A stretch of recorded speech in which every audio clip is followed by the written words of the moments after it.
Hello to all viewers, readers who are here for DisruptCyprus, another DisruptCyprus Ask Me Anything session. This is episode 6, season 2. We're here with Dimis Michailides, a guy that actually I have read his first book on creativity and innovation back like 15 years ago, I don't know. 10. When you launched your first book. But we'll have a lot of interaction, etc. First of all, let's start our... Okay, needs... So, give me fingerprint.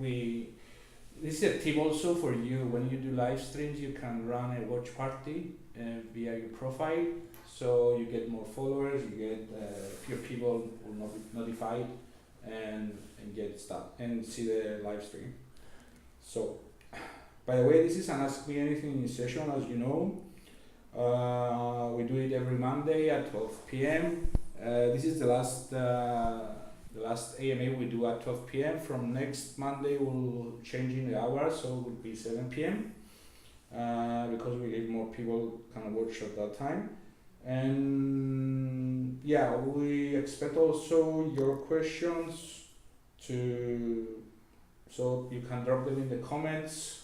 We're going to have a hearing discussion or casual chat discussion with Dimis about creativity, innovation, disruption, etc. First of all, until I see also who is logged in. Sorry. Yeah, Dimis, tell us about you. I'm Dimis. You're a creative guy. You're a magician. Yeah, shoot. I'm Dimis Michailides. Good morning, Panis. Thank you, DisruptCyprus, for your hospitality today. I'm an author, a consultant, a trainer, and I specialize in leadership, creativity, and innovation. I've been doing this for about 15 years. Prior to that, I was an executive mostly in large organizations in Washington, D.C., based in Paris also, and in Cyprus. Only that. Tell us a bit. Elaborate more. You want more? Yeah, okay, yeah, good. Elaborate more. Okay, I also teach. I also about teach. Your books, tell us about I teach. Well, maybe I think it's interesting to know that I have quite a connection with students as well, because I teach MBAs and the bachelor degree students at the Neapolis University Paphos. I teach leadership and organizational behavior and entrepreneurship. It's quite fascinating because it keeps me in touch with a much younger generation of people, for the undergraduates and for the postgraduates, the people with some maturity who have some business experience and who are interested in entrepreneurship and leadership and organizational behavior. My book. My first book... let's start from your first book. Okay. My first book was published in 2007, at the end of 2007, so it's about a little bit over 11 years old. It's called The Art of Innovation, Integrating Creativity in Organizations. And it's a business book which contains a model of how to make an organization more innovative. And it is illustrated with the artwork, and it's real artwork. It's not simply graphics. It's actual paintings, 16 paintings, which were made for the book by one of the greatest artists we have in Cyprus, Umit Inachi. Yeah, that's actually back then when I was reading the book. It makes me interest. You combine art, creativity, images with innovation. Right. You see, I wanted a book with a visual character, but I did not want to have no flow charts, no bar charts, no pie charts, no 2x2 matrices. So I went for pure artwork, if you like. I also wrote a book in the meantime, which is a science fiction novella, I would call it, called Y2.200K, a chronicle. And I'm just about to publish a third one, which I think is interesting, which is called The Heart of Innovation. And the next one will be, coming up before the end of the year, which will be called The Act of Innovation. And okay, do you have also an upcoming book presentation I have seen? Yes, my sci-fi book. I'm doing a short presentation on the 2nd of April with a little reading at Pie Bakery in Nicosia. Let's welcome some friends. Hi Elisa, good morning to both innovation experts. Yeah, we are here at the Gastica offices. Here our identifier is a bull of a Gastica. and hi Kostas, Argyridis. Guys, if you have any questions while we're discussing, please drop them in the comments and we're glad to answer them about whatever innovation, disruption, whatever creativity. Okay, it's interesting. How do you put creativity in organizations and innovation, especially in Cyprus, that a lot of people, they don't understand the benefits. Okay. If we come to a basic definition of creativity, a very basic definition is we imagine something new and make it happen. So this definition places emphasis on the importance of imagination, on the importance of something new, and we might argue how new does it have to be, something which is new for the whole world, or is it something which is new for what we are for the organization that we're working in, for example. So how new is a question, but it has to be something new, and we imagine it and make it happen. So creativity is action. It's not just thinking about it. Imagination is crucial, but it's only half the story. The other half is making it happen. So with that in mind, how do you foster creativity? Creativity is expressed at a personal level, it's expressed at a team level, at a level of friends, at an organizational level, at a community level, at a societal level. If we stay at the organizational level, the first thing is fostering creativity in individuals, fostering creativity in teams, in which the mechanics and the techniques for working alone or in teams, some of them are similar, some of them are different. And then the organization itself has to create the environment, the culture, if you like, in which creativity will thrive. And you and I know it. You walk into one organization and you see that everybody is coming up with new ideas and running around and has high energy and is imagining and doing new things all the time. And you go into another one and you see that everybody's tired of and bored of their work and they're not interested in what they're doing. And you say this organization will never be creative. So, individual, the team, and the ambiance or the culture, if you like, of the organization. If there is something I would add a little bit at the organizational level is that you also need a little bit of structure. So it's not simply behaviors and norms. You can also have small institutions Let's stay on that structure and creativity. Right. Because usually creativity is associated with unstructured stuff, ideas, flowing things. Yes. How can you put a structure on creativity? I mean, you have done a lot of workshops on that. Sure. Yeah. That's a very good question. Is creativity really chaos? If you walk into chaos, is that creative? No, I don't think chaos by itself is creative. I think it can be very useful to create chaos, provided that afterwards you come back with some order, because don't forget, you have to do something, has to happen. And you rarely solve a problem just by creating chaos. You afterwards have to create some order after the chaos. So, to answer your question more directly, creativity happens anyway, has always happened. Since the 1950s, a little bit earlier as well, but mostly in the 20th century and after the 50s, some people came up with methods of creativity or a systematic way of being creative.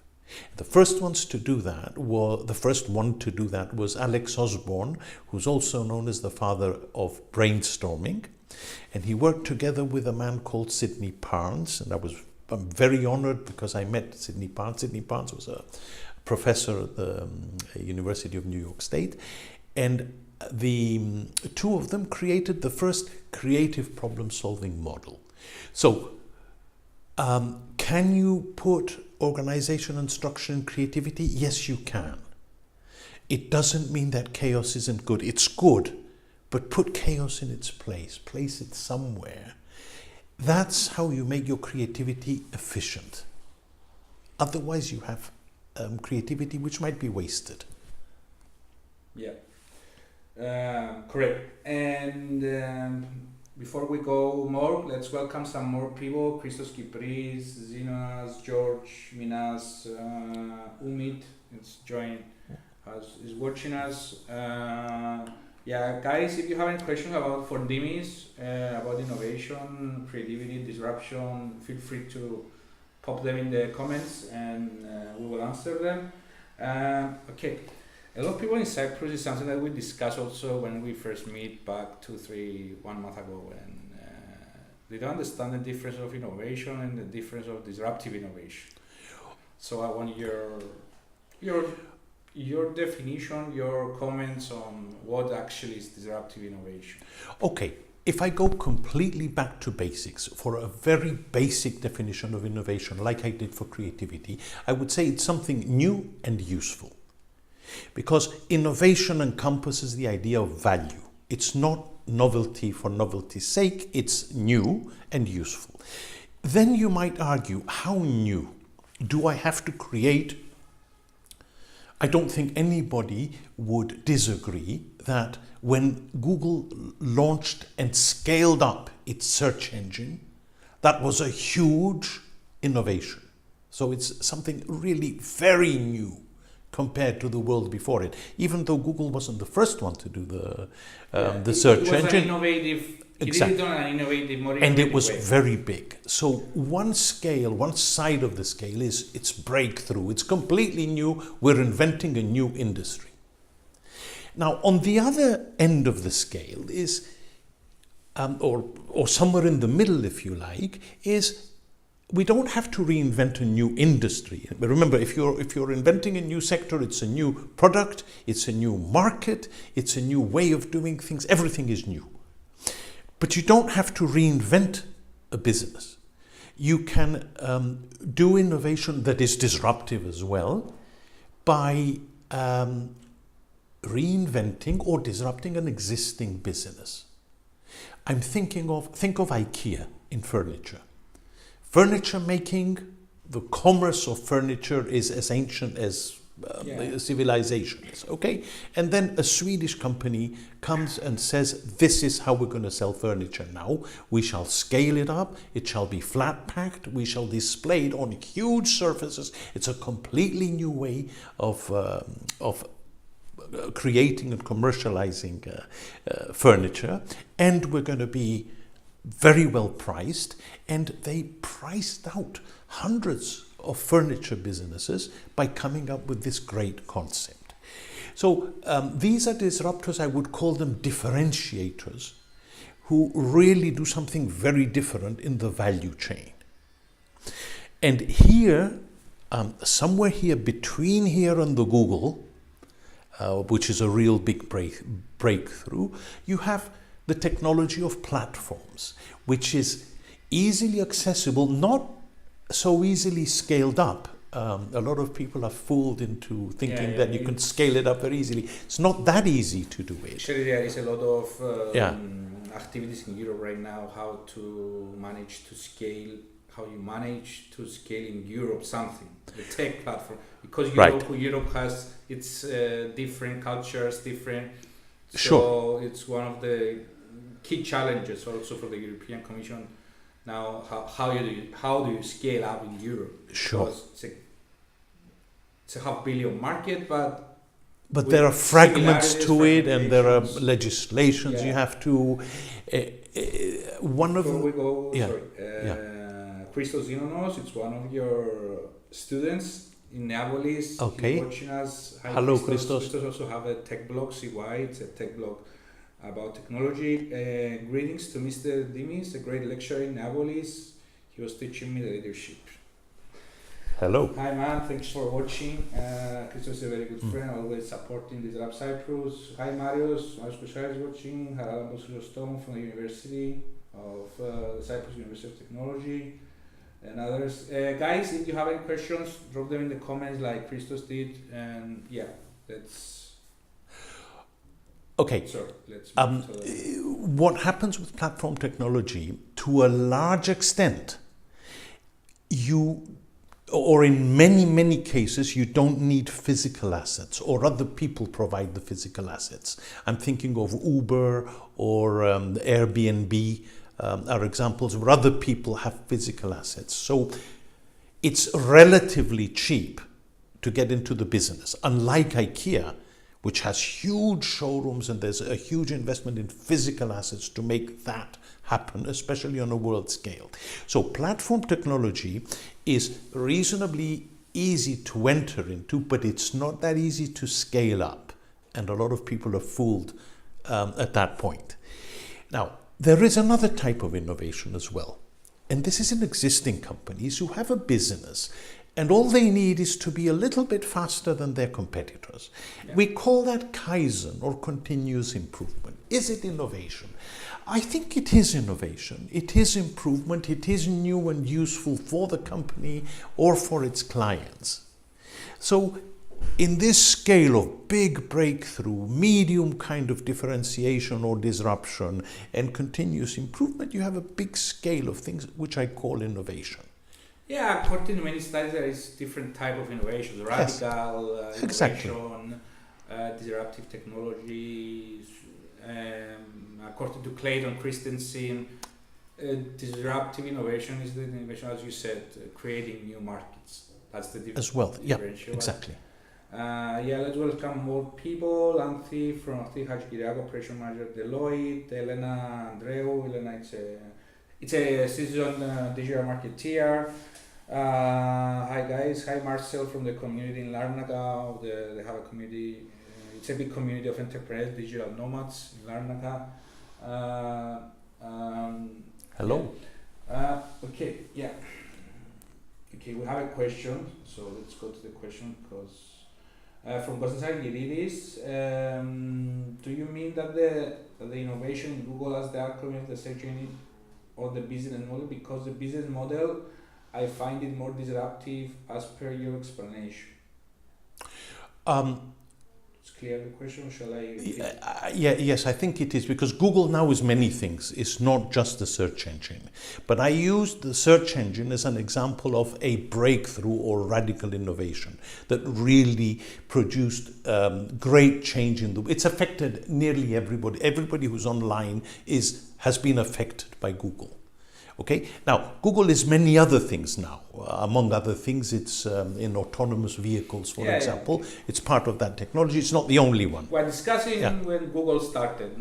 Yes, I was talking. Right now, it's a full-blown business with different business models, different products, different. Right, but it's consistent in the fact that it is tech-based, it is data-based, it's big data-based, and it's trying its luck in Google, social media, in vehicles, in etc. Google, they have this 80-20 rule. Probably you know that they give the people, their employees, they give them the 20%. That like one day of the week they can do any project that might be funded by Google. How do you see that in terms of creativity, innovation in the company? and in terms of the employee relation. I'm glad you asked this question, because you asked me before, is there structure? Can there be organization in innovation? Of course there can be. This is one example of a system. A company, every existing business has two things to do. Well, one is make money from its existing business for its shareholders and to survive. And secondly, innovate. Now, this means that its people have to spend time both running the business and innovating. Now, different people might have different proportions of their time. And one way to do it is the way Google is acknowledging this.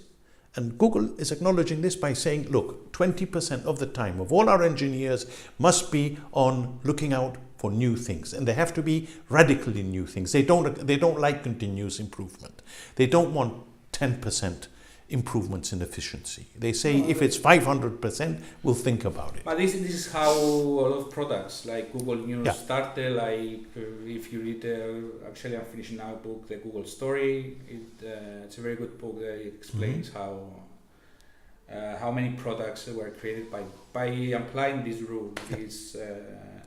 Okay, let's welcome some more people. Okay, Dimitris Michailides. Dimitris is the manager of the Center of Social Innovation in Cyprus. Right. So if you need something, you can speak to Dimitris. He's very knowledgeable. But because Dimitris also is watching social innovation. Yeah. I know you're a pro. Social innovation, what do we mean by social? So innovation is something social new. Social enterprises actually. If innovation is something new and useful, it can be applied in public service, it can be applied in private companies, and of course it can be social in nature, by which we mean the benefits do not accrue to the owners and creators of the business only. The benefits go somewhere to some section or to the whole of society or community. I think social innovation is important, very important, and I fully support people who are using their creativity, who are deploying their innovation for social causes. And one of the problems of social innovation is how you make all these. Now a lot of NGOs are spreading up globally. Right. How do you make sustainable? Yeah, I think one of the problems is how do you scale it up?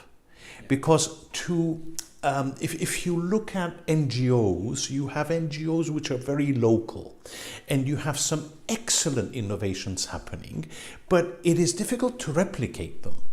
Or they're not replicated, and sometimes this is because the culture or the social system or the ecosystem, if you like, of one place varies a lot from the originator's ecosystem or whatever.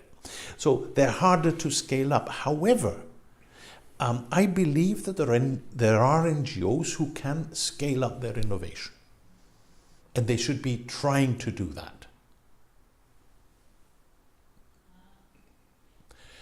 We have a good example, we have many examples in Cyprus.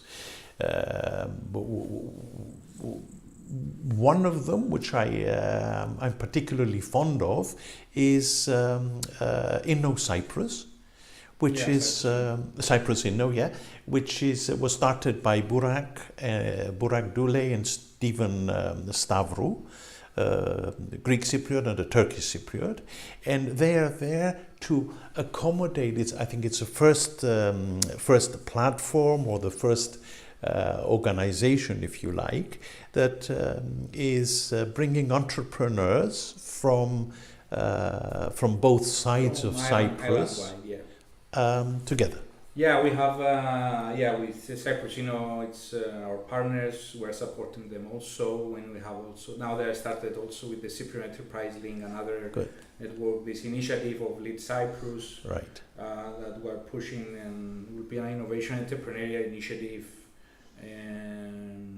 to actually solve problems. I at least identify all the problems that we have Island Way. Even if we can manage to do that until July, that we will have the workshop, identify a lot of problems, I believe that would be some worthwhile. This is my next question about, let's say, problem solving, creativity, scientific method. Well, I referred to Osborne and Parnes before.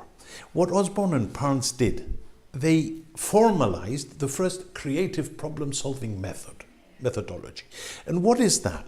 And it stands the test of time, this methodology. They say when you have a problem to resolve, to do this creatively, do it in stages. And that's why it's very good that DisruptCyprus is investing a lot of time and effort in defining problems. We started that from March, and we're planning to define problems until July. Sure. So speak with the people. Go local. Go. But what the approach is first you define the problem, then and you spend time in doing that. It's very important. Even Einstein, I think, once said, if I have to solve a problem, I spend 99% of the time trying to define it and 1% of the time trying to resolve it. But then there's finding the solution, and then there's putting the solution into action. So there are at least 3 stages in this process. And what we do at each stage, which links a little bit to one of your previous questions, is first we think creatively. We create the chaos, the big lists of things we could do.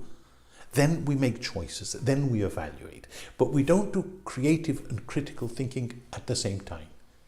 First, we do the creative thinking, which has a lot of breadth, but no depth. Then we do the critical thinking, which has depth, which has evaluation, and which, in the end, has to involve choices. Yesterday we met at you were doing the opening workshop at the Interreg I3. How was the workshop? You interacted with people from 5 countries. Oh, it was a lovely experience. It was, I think, out of about 60 people, when I asked them how many of you are entrepreneurs now or wish to start your own business very soon, sometime soon, about 75% of them said that they have their own business or they're about to start it. And there were people from 5 countries, I think Albania, Bulgaria, Northern Macedonia, Greece and Cyprus. And it was good to see the chemistry between people of these different countries. And okay, you said right now, while you were speaking, I had a question, but I forgot. It's okay. And it's a question about, do you think everybody can become an entrepreneur? No. I think there are people who don't want to become entrepreneurs, and if they don't want to, they shouldn't. Okay? I think there's a mindset to becoming an entrepreneur. You can develop the mindset. I don't think anybody's born with the mindset. We're all different. We develop differently.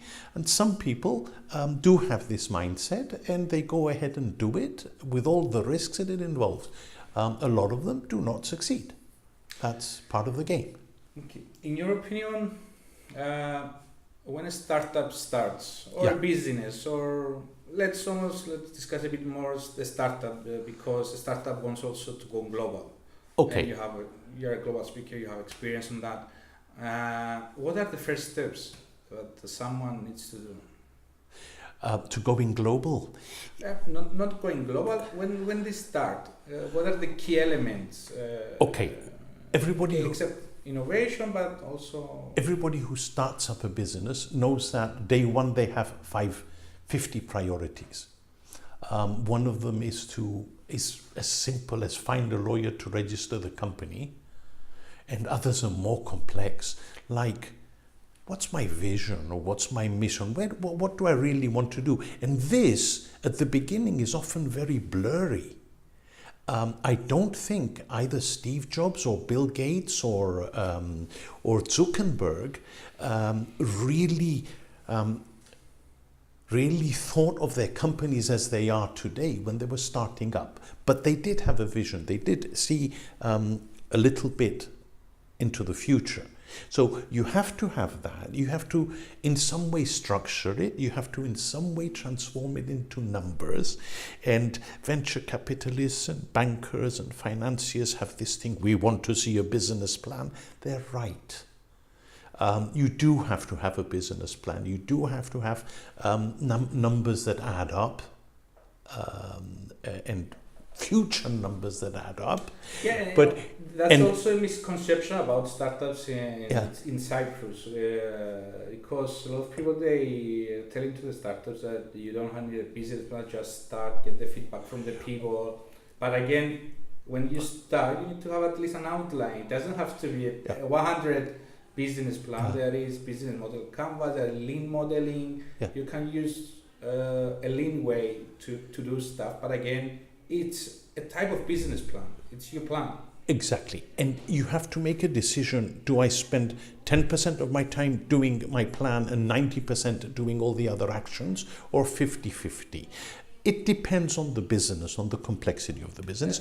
But there is a third element as well, Panis, which is very important. And this is before you even come to marketing and finance. The third most important, the second most important, or one of the most important things, is you need to have a good team. So you will work with other people. Sure, according to statistics, two elements are very important. There is also TEDx talk about that. You probably have seen it. I don't remember now the name. It was about team. It was a big incubator in USA that they did a wide survey. It was team and timing. Timing, when actually you take something into, because there was a lot of disruptive technologies, a lot of radical technologies that they were ahead of time. They went ahead of time and they didn't work.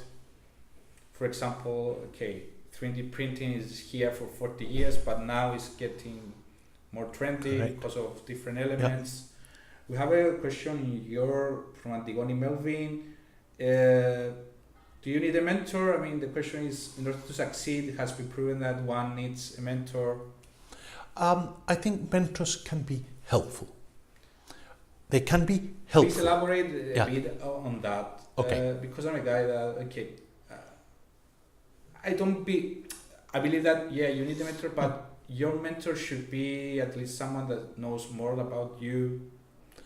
What traits this mentor needs to have? I said a mentor can be helpful. It's not necessarily they're all always helpful, or you must have a mentor. You might or might not. There are a few useful things a mentor can bring. A mentor is usually somebody who has experience in some way of startups, and will therefore be able to pretty clearly communicate the importance of a good business plan, a good team, and taking action. Be able to help I don't like the word mentee, but whoever is being mentored, to help them in their first steps. So what does the one who is mentored gain from this?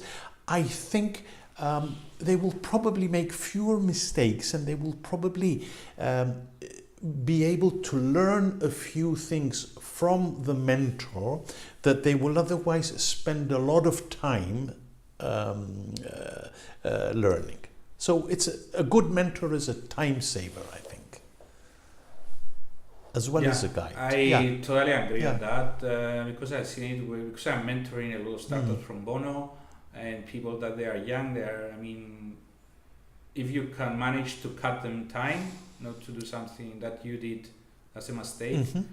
And this is why I believe it's important to share failure stories and how we learned, especially people like maybe you and us, that we are in the business for 30 years, for years more. I am in the business for 15 years. And Yeah, by the way, guys, if you have any questions, please drop them now because we're finishing in like 10 minutes. So if you have any questions, drop them in the comments and we can answer them. Can I just spend 1 or 2 minutes, not more, on another dimension of innovation? You in your work and DisruptCyprus too, you emphasize entrepreneurship and startups. There is another side to innovation. Innovation happens in large organizations as well. It happens in governments as well.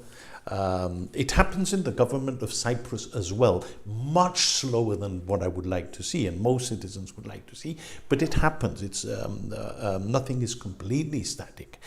Now, in a large organization, it doesn't have to be a startup. IBM, for example, is more than 100 years old. It is still the company, for many years it's been the company that registers most patents in the world. The largest number of patents registered by a single company. The leader is IBM. And it's a company that is over 100 years old. And it's a company that has, how did they manage to do this? Well, they reinvented themselves. And there is another big challenge. Existing companies, they have, the incumbent companies do not have the flexibilities of startups. Because startups basically have nothing to lose. They have a lot to lose if they do things wrong, if they upset a very large number of their existing clients, for example.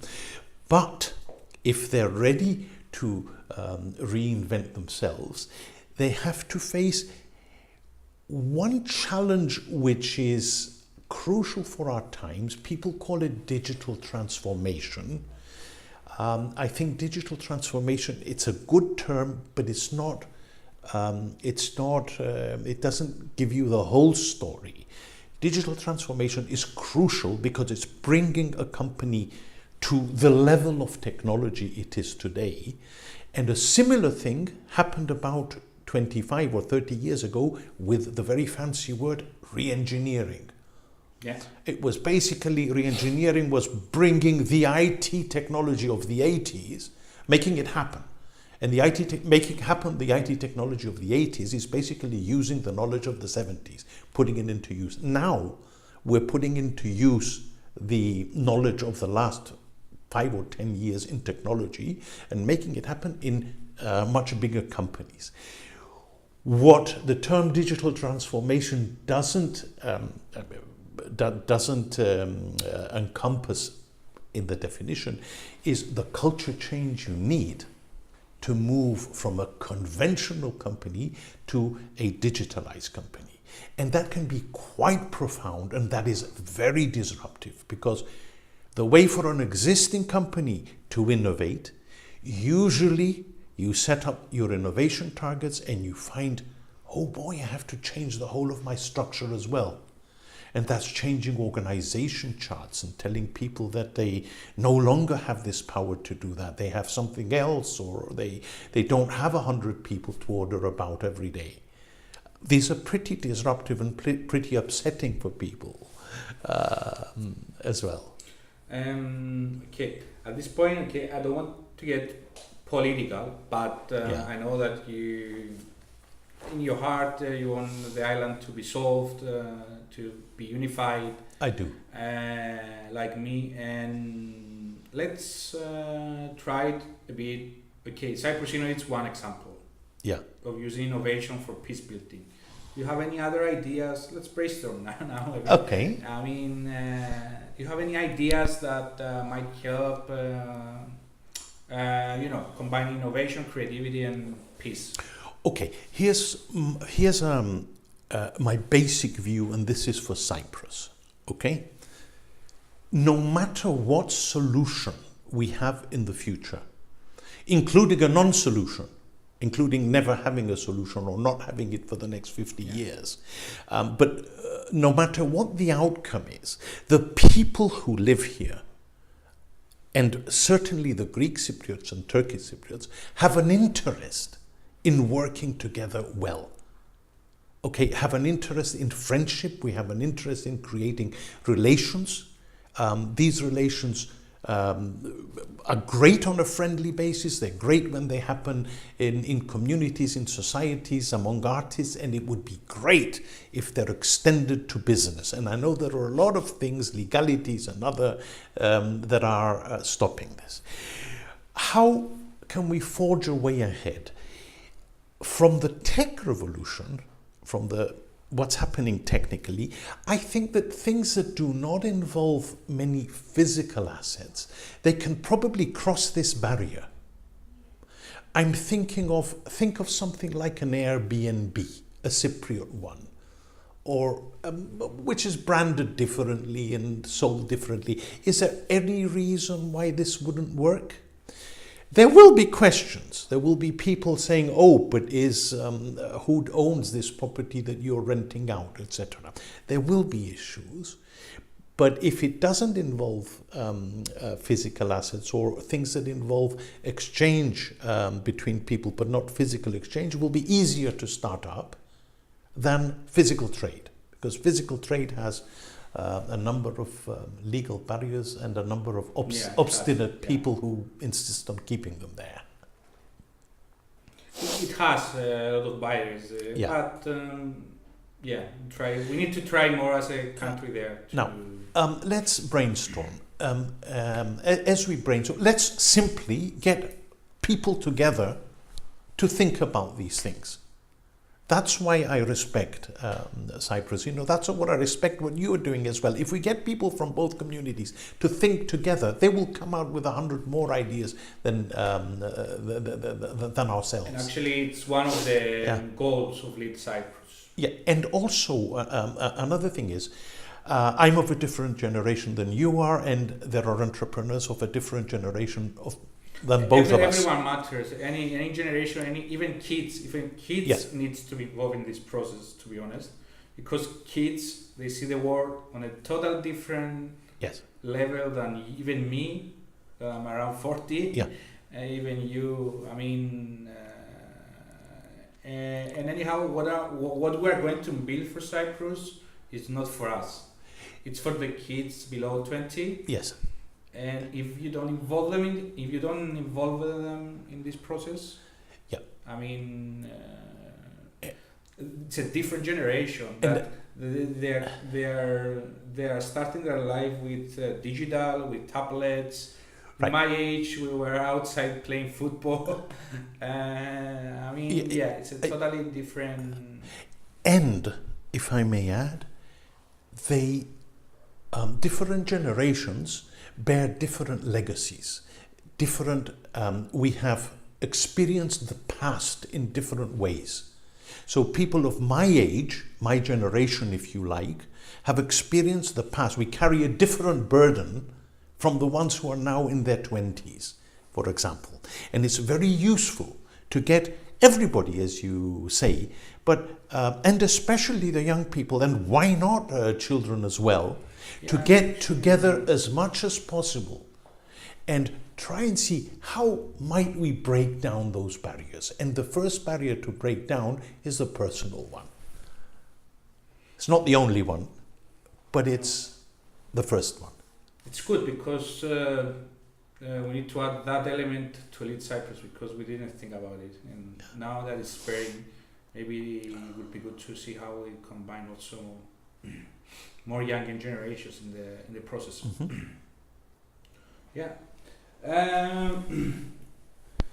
Great. Thank you. Do you have something else? Thank you. The end? Any other comments? Just to wrap it up. No, may I just simply remind people who might just have joined us, my name is Dimis Michailides. I'm an author, consultant, trainer and professor in the areas of leadership, creativity and innovation. My Facebook page, can I mention my Facebook page? Now I'm going to add them in the comments. Okay. All the Facebook page and details of Dimis. So if you want to contact him afterwards for anything, Dimis.org. Dimis.org, and you can do it. Many thanks to all of you. A lot of people were watching from all the watch party, because we're doing watch parties. Yeah, have a great week to all, and see you with more life. Thank you, Panis.